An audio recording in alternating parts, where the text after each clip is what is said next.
But as you can see, the Mach 1 is on the lift right now. I'm actually fighting an issue where I thought I had a bent wheel. It was not a bent wheel. I had something going on with my axle.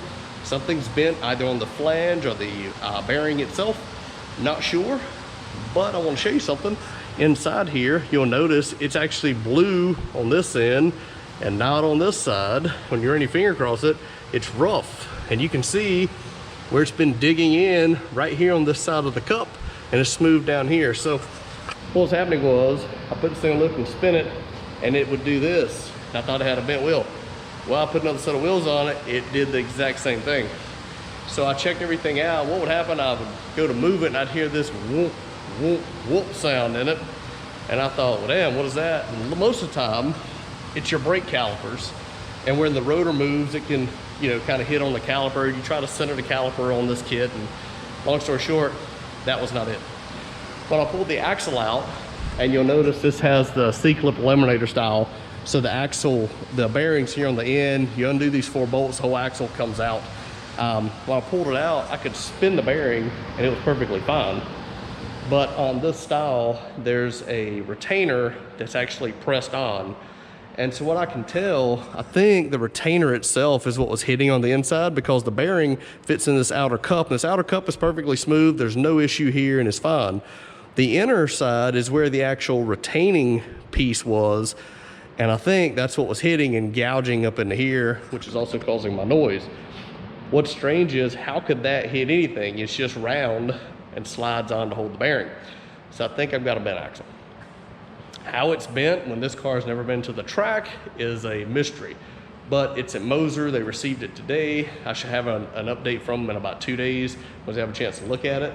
And they'll tell me, is the axle bent? Is it something with the piece that slides on to hold the bearing? Is it the flange? You know, I don't know what happened to it, but we will find out shortly. And once we find out, then I can diagnose if I need a new axle, a new flange, and whatever the case may be. This will go back together and it'll have a brand new piece on it, and then I can fix all this. I think I can get away with the way this is. As long as I don't have anything touching it, I think the rest of it's fine. The outer piece, again, where the bearing fits, is perfectly fine. I had no leaks. This thing didn't leak a bit. So I think a new bearing, put the axle back together, I think it'll be set up. But again, this is the thing of owning hot rods. In this case, multiple ones that I have, you got to keep up on the maintenance. If there's something not right on it, you need to check it. It's probably something simple, but can lead to bigger problems. So last time I saw you, I was working on the Mach 1 and had the axle out. Well, the axle came back last night. I've just not had a chance to even unbox it yet. You're probably thinking, yeah, but there's an axle in the car. It's actually false advertising here. If you'll notice, it's on my roll-arounds, and that is literally an axle that I've had that is a C-clip axle. It's just stuck in there just to hold the wheel on, and it actually doesn't hook to anything. It's actually a shorter axle that came out of that car a long time back. And those axles are shorter in that rear end than the new edge style. So I just stuck the axle in there just so I could put a wheel on it, just so I could get off my lift, so I could push it over here. Long way to get there. So what I have to do now, I don't even need the lift to do this. It's real easy. I'm gonna put a jack under it, jack it up, pull this whole assembly out, take this axle out of the box, and show you how easy it is when you have the bearing pressed on the end, which is what they call the C-clip eliminators, and push it back together. Now, the reason I sent it off to Moser in the first place is because my axle was bent between the flange and the end of the axle. It was actually bent, and I think in one of these videos I'll try to add it in here. The wedding ring, or the piece that holds the bearing in place, I was actually touching the housing, and you could see some telltale marks there where it was hitting the housing. It was actually causing a noise every 180 degrees. You'd hear like a womp womp sound in the car. It been doing it for a couple years. When I first put it in, you could hear it. So I think I may have had a defective axle from the beginning, but I had this rear end built. I had it in my Cobra, and then I put it back in this car when I put the IRS back in the Cobra. Long story short, it's just gotten progressively worse, to the point I thought I had a bent wheel. It was that bad when I put on the lift. You can see the wheel doing this. I had the wheel straightened out, and it was off a little bit. Put it back together and still had the same amount of play in it. And so I sent the axle off, and they said it was about between 7 and 9 thousandths out of tolerance. And they fixed it, and they got it within 2 thousandths out of tolerance. So they said that's the best they get it, and they said their spec is anything under 4 thousandths is considered good. So 2 to 3 thousandths they say is great. Mine was at 2. They said it passed. So while they had, I had them press a new bearing on it and a new wedding ring collar on the end. So it should be just like getting a brand new axle all over again. So I'm about to push that bad boy in, tighten it up, show you what it looks like, and then the Mach 1 will be back, ready to go.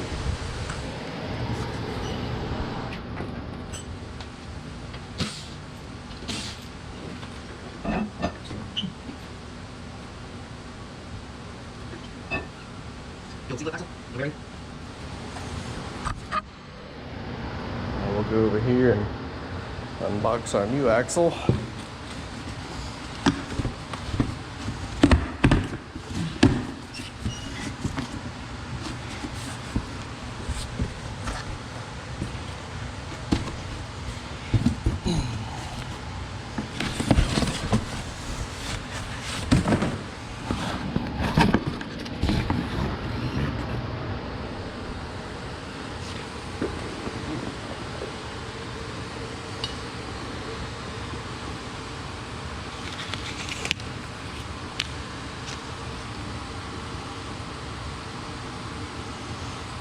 Okay, little disclaimer.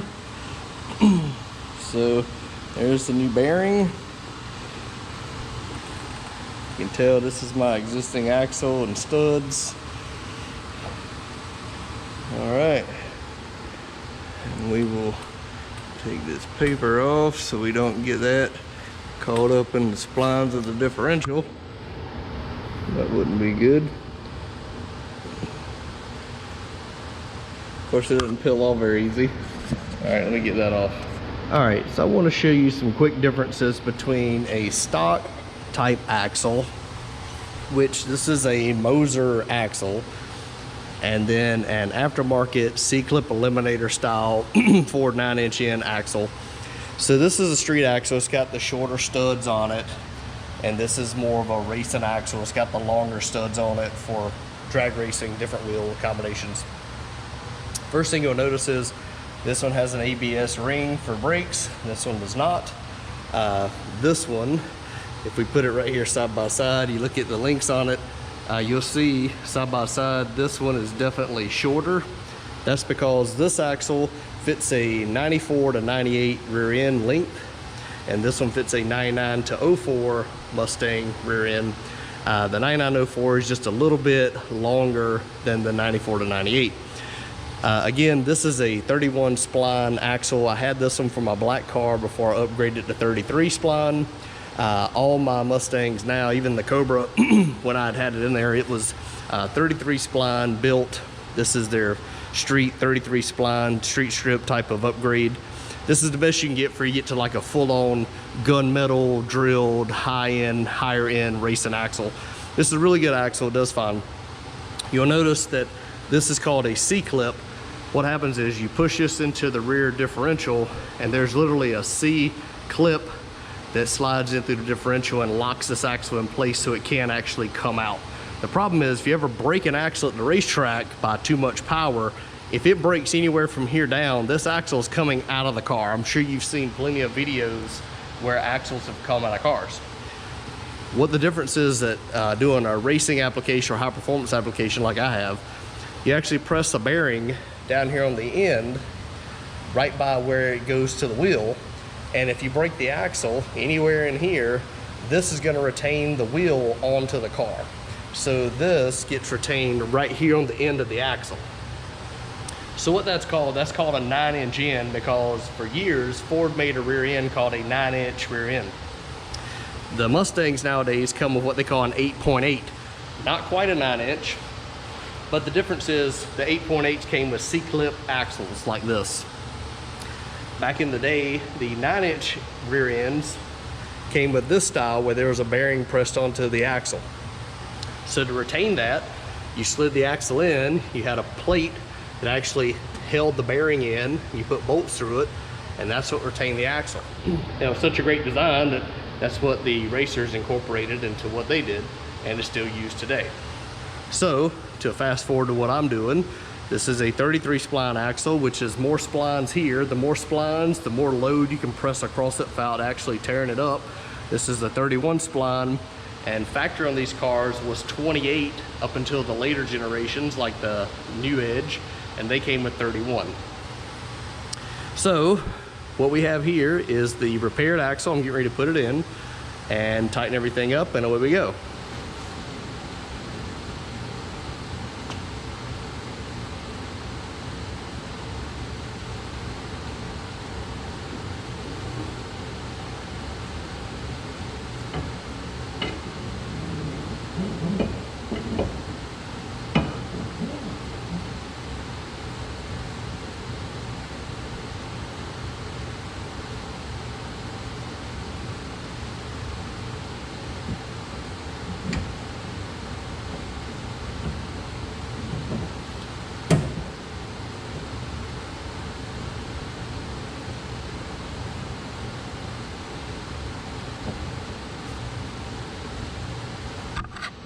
Okay, that was pretty painless. You basically slide it in and you kind of fill it till it engages in your splines and your differential.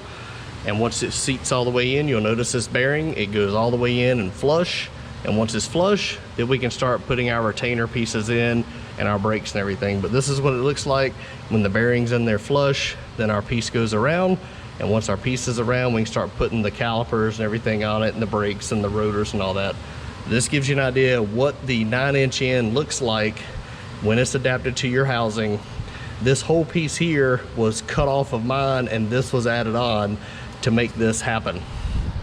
So it's a little bit of work, but it's definitely a nice, safe upgrade to your car if you're gonna be drag racing, making a lot of power, having sticky tires on it, so you don't break an axle and the wheel comes flying out from behind you or beside you or what have you. So this is the factory piece that you modify when you do this type of work. You actually cut the bottom here out. It goes on the end, put your bolts through, and the nuts here. It's a little tight. I take like a wrench and tighten these down. And this piece is actually holding the whole axle and bearing onto the rear end housing. And you see my ABS sensors there, but we don't worry about that. ABS ain't even hooked up and working on this car. But anyway, that is the actual piece that goes on and holds the axle and bearing into the rear end. And this gives me my adapter here, which my caliper bracket will bolt to and holds my brake caliper. Now, clearly, once I get these tight, I've got to put the rotor on, but I wanted to show you before I get all that in there what this looks like and what it's for. But that's what it's gonna do. That just gives me the way to mount the adapter on there, holds the axle in, then your bracket goes here for the caliper. And away you go. All right, and here it is all assembled, just waiting for the wheel and tire to go on it. But you have your caliper bracket, your caliper for your brake pads. You see your little protective shield that goes on here. Now what you'll notice, there's only 2 bolts that hold it now, because if you look under here, get my light so you can see it. When we cut away the bracket down here, the hole right here that held the piece on is gone. So fancy use of a little zip tie, and boom, we're in business. So 2 would hold it, but because you don't want this flapping around, just a zip tie on the emergency brake line holds it in place. But as you can see now, everything is hooked up, ready to go. I will now put the wheel on it, and we'll be ready for a test drive. And that should be that. Hopefully it just doesn't leak, and if it doesn't leak, we'll call this project complete. And for tonight, for music selection, we've got some old school, The Offspring, the album Americana, playing in the background. Of course, I have it muted so YouTube doesn't flag my video.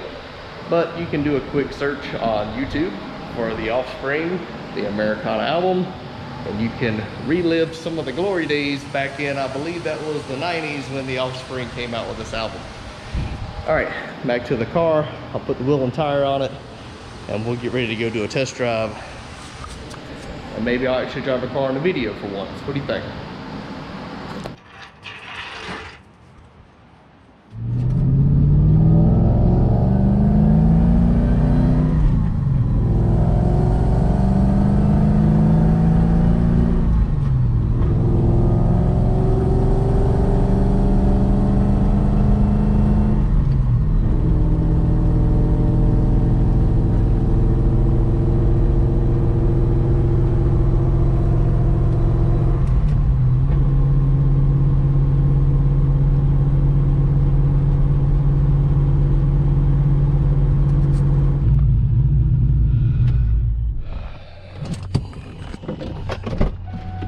And just like that,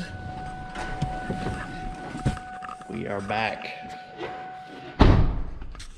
Nice little successful drive. These tires are just a tick taller than what I used to run on it. These are 40s, 295/40. I used to run a 305 35 18. They're a little taller, so they do hit just a little bit when it tries to bottom out. I can hear it just a smidge. I think it's probably rubbing. Yep, you can see it. Just a hair right in here on the ground effects. Not bad, just enough to hear it. But the good news is, the axle's back in it. Seems to be better than it was. Now, later on, I'll check to make sure there's no leak. But for now, it is back together. It does run good. I didn't have time to put my attachment on this GoPro and put it on the side, but I just came by the local bar up there called Big Daddy's Roadhouse. And, you know, of course, traffic's coming. I had to pull out and merge, so I may have gone to second gear and, you know, did a little excitement in front of the bar all the way from one entrance to the exit. And maybe left some black marks, maybe not, I don't know. But it sounded good. All the boost. This thing is rowdy. Anyway, this car's really fun to drive. I mean, 800 horsepower with a stick, 373 gears, and tires that beg for mercy. That car is rowdy. So, to cap off the video, axle repaired by Moser, new axle bearing on it, but it drives good, runs great. It's a phenomenal car. And if you've had any issues with your axles or wheel feeling out of balance or had a vibration, you couldn't figure out what was going on, check the run out of your axle. It could not be a wheel, it could be the axle itself. It could be a wheel. A lot of times it could be your wheel. But I do have extra wheels I've tried on it. As you can see, I've got Bogarts, I've got my Saleen wheels, and I've tried them, and it was not a wheel issue. So until next time, hope you enjoyed the video content, and we will get back to other things soon. Till then.